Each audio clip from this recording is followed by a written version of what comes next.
Assalamualaikum warahmatullahi wabarakatuh. Perkenalkan, saya Lutfi Daning Malabindah, NIM R021762 yang akan menjawab ujian skill kompre angkatan 2017.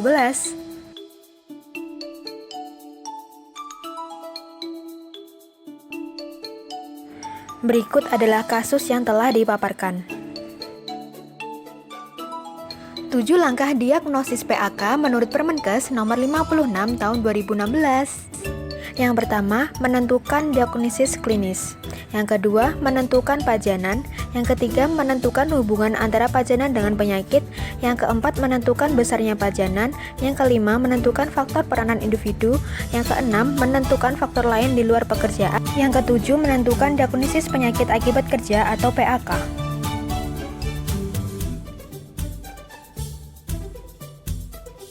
Yang pertama, menentukan diagnosis klinis.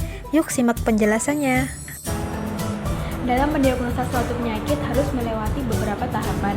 Yang pertama yaitu anamnesis yang terdiri dari keluhan utama.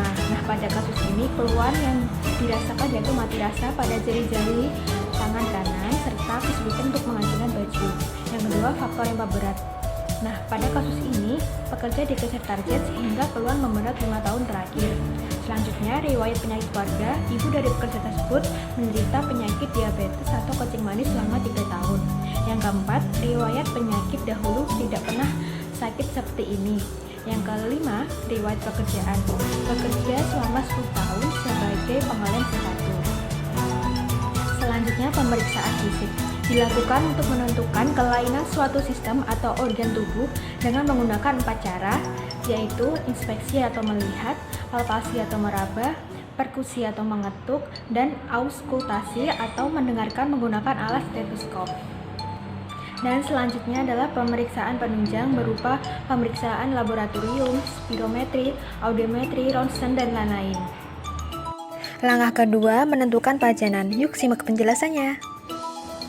Pada kasus ini dapat diketahui faktor bahaya yang dialami oleh pekerja adalah faktor bahaya kimia yang berasal dari lem pada sepatu yang berupa benzena, serta faktor psikososial yaitu adanya beban kerja karena dikejar oleh target. Selanjutnya, langkah ketiga, menentukan hubungan antara pajanan dengan penyakit. Yuk simak penjelasannya. Hubungan pajanan dengan penyakit dipengaruhi oleh waktu timbulnya gejala setelah terpajan oleh bahan tertentu. Pada kasus ini yaitu selama 5 tahun terakhir. Pajanan yang diterima berupa zat kimia benzen yang terpapar melalui dermal atau kontak kulit dan menyebabkan penyakit saraf yaitu bal atau mati rasa pada tangan kanan. Langkah 4, menentukan besarnya pajanan. Yuk simak penjelasannya. Pekerja tersebut telah bekerja selama 10 tahun dan terpapar selama 8 jam per hari. Serta pekerja tersebut tidak pernah memakai APD seperti masker dan sarung tangan. Benzen di industri tersebut sebesar 1 ppm yang seharusnya menurut Permenkes nomor 70 tahun 2016, NAB dari benzen adalah 0,5 ppm. Langkah kelima, menentukan faktor peranan individu. Yuk simak penjelasannya. Peranan individu yang dimaksud adalah faktor yang mempercepat terjadinya penyakit akibat kerja. Pada kasus ini, pekerja tidak menggunakan sarung tangan dan masker, serta bekerja dengan cara yang salah, mengelem tanpa menggunakan kuas, dan riwayat penyakit dari keluarga pekerja. Ibu pekerja menderita penyakit diabetes selama 3 tahun terakhir. Langkah 6, menentukan faktor lain di luar pekerjaan. Yuk disimak penjelasannya. Tidak ada faktor lain di luar pekerjaan karena pekerja tersebut sebagai ibu rumah tangga serta gaya hidup dan kebiasaan pekerja tersebut pada kasus ini tidak dipaparkan. Yang terakhir, langkah ke-7, menentukan diagnosis penyakit akibat kerja atau PAK. Yuk simak penjelasannya.